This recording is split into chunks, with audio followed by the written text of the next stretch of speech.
Royal family के ऊपर एक आई फील कि एक भरोसा रहता है, क्योंकि वो उनका विचार है हमारा परफॉर्मेंस भी देख के कि हम लोगों के लिए अपना जीवन समर्पित किए हैं और इन रिटर्न हमें कुछ ऐसा चाहिए नहीं, पर अच्छा लगता है अपने एरिया का डेवलपमेंट देखना, विकास देखना।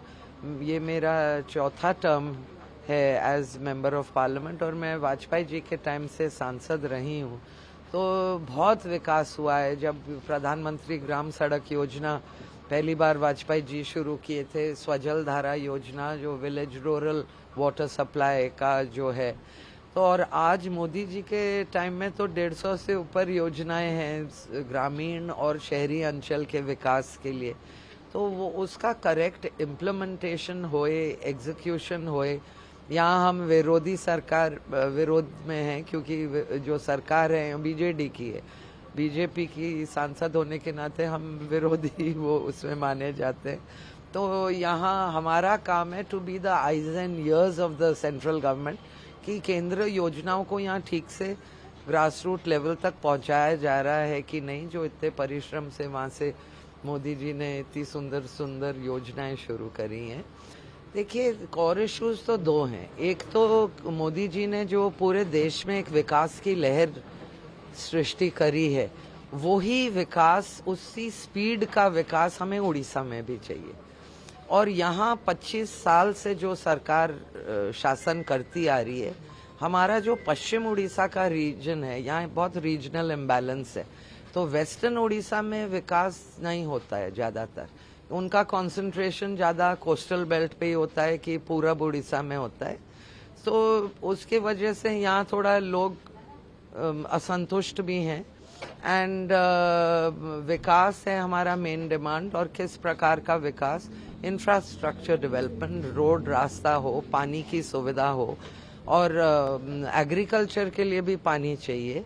तो यहाँ इरिगेशन प्रोजेक्ट्स हमें अच्छे हिसाब से करने चाहिए, इंटरलिंकिंग ऑफ रिवर्स हो, इस प्रकार का एजुकेशन भी हम एक थ्रस्ट एरिया है। जो केंद्र में नई एजुकेशन पॉलिसी निकली थी 2020 में, उसका भी एमओयू राज्य सरकार साइन नहीं करी। अगर वो करते तो हर ब्लॉक में, यहाँ हमारे 20 ब्लॉक है मेरे पार्लियामेंट्री कॉन्स्टिट्यूंसी में, हर ब्लॉक में 3-3 केंद्र के स्टैंडर्ड के स्कूल बनते। तो आप समझिए कि सीबीएसई एजुकेशन बच्चे पाते और कितना उनको बेनिफिट, उनका भविष्य कितना उज्जवल होता है। तो ये सब मुद्दे हैं। आयुष्मान भारत योजना का एमओयू साइन नहीं किया, तो जो बाकी राज्य देश में फायदा उठा रहे हैं, वो हमारे लोगों को उसका लाभ ही नहीं मिल रहा है।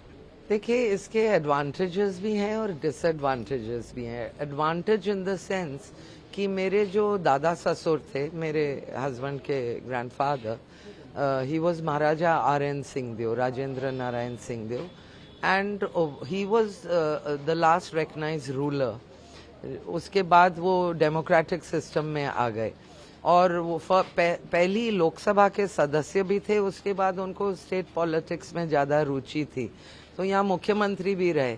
बट वो महाराजा के हिसाब से ही वो सच अ बेनेवलेंट और विजनरी प्रोग्रेसिव रूलर, जो मतलब गांधी जी लोगों ने वन महोत्सव या अलाउइंग जो हमारे backward classes into temples and all, ये सब उन्होंने स्टेट टाइम में किया था। तो उनको तो यहाँ एक जैसे भगवान की तरह माना जाता है, लेजेंड की तरह। और अभी नई पीढ़ी को तो मैं सोचती हूँ इतना ध्यान नहीं होगा, पर जब हमने राजनीति शुरू करी थी तो गांव में हम जाते थे, लोग हमें पूजा में ले जाते थे कि ये देखिए महाराजा, उनको वहाँ पूजते थे। तो इतने बड़े शख्सियत की जब आप उत्तराधिकारी होते हैं, तो फिर उसमें एक सेंस ऑफ रिस्पॉन्सिबिलिटी भी बहुत बढ़ जाती है।